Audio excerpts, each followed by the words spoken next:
The scandal that brought down the head of the CIA has ensnared the top U.S. commander in Afghanistan. Now, General John Allen is under investigation, and his nomination to be the Supreme Allied Commander of NATO could be in jeopardy. Scott Pelley recaps how an affair is shaking up the leadership of America's security.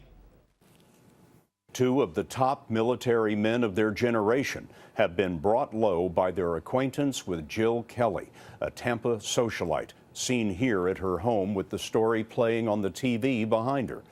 Last spring, Kelly complained to the FBI of receiving harassing anonymous emails. Turned out those emails had been written by a jealous Paula Broadwell. The investigation then exposed Broadwell's affair with CIA Director David Petraeus. Then, the FBI found an email trail linking Kelly to General Allen. Scott Pelley reporting this morning. Joining us from Washington, D.C., Tim Mack, defense reporter for Politico. Tim, good morning to you. Good morning. Do we know the nature of the exchanges between General John Allen and Jill Kelly? Was it just flirtatious, or was there something more happening here? Well, there are several conflicting reports on precisely what the content of those emails were. There are reports that say that they're flirtatious in nature, but General John Allen's confidants and close aides have insisted that their relationship was purely platonic, that many of the emails that had been exchanged between the two people were actually CC'd with John Allen's wife on it, or through other sorts of lists, email lists that they were on together. General John Allen insists he has done nothing wrong in this situation. Do we know what exactly entails improper policy? What is against the line? What is it that draws the red line that says that General Allen did something wrong?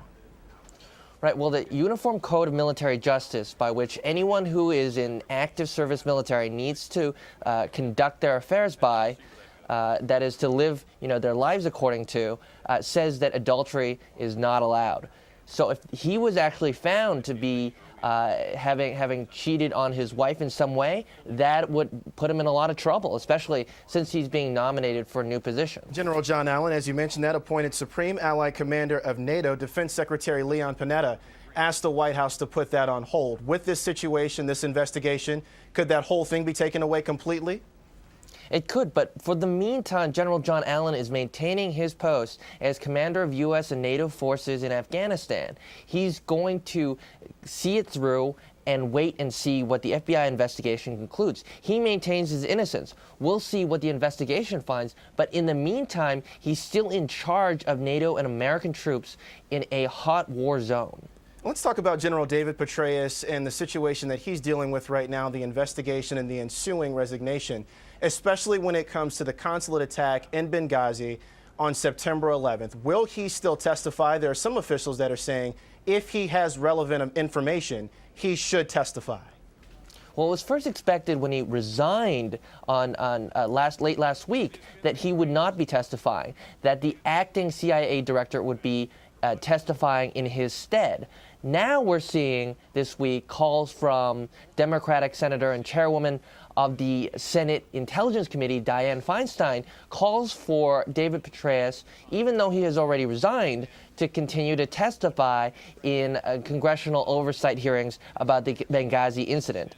Certainly, members of Congress and senators want him to testify. He was in charge at the time, and they're trying to get to the bottom of an incident that led to the loss of 4 American lives. So there's a lot of pressure for him. Whether he will accede to this or whether he'll agree to this, to do this willingly, is another question entirely. You mentioned Dianne Feinstein. She is one of the characters that really wants to understand why she wasn't unaware or wasn't aware sooner of the FBI investigation into General David Petraeus that eventually led to his resignation. She's one of several politicians that feel exactly the same way. What is the FBI protocol when it comes to investigations and when they should let Congress know?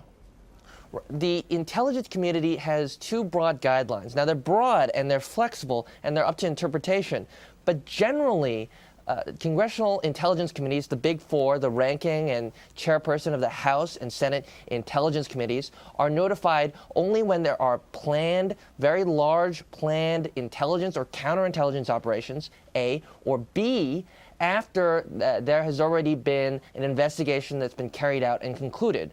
As we see now, what with Paula Broadwell's home being searched on Monday evening, we see that the FBI has not fully concluded their investigation into that whole situation. So it makes sense that they would not have notified the congressional committees yet.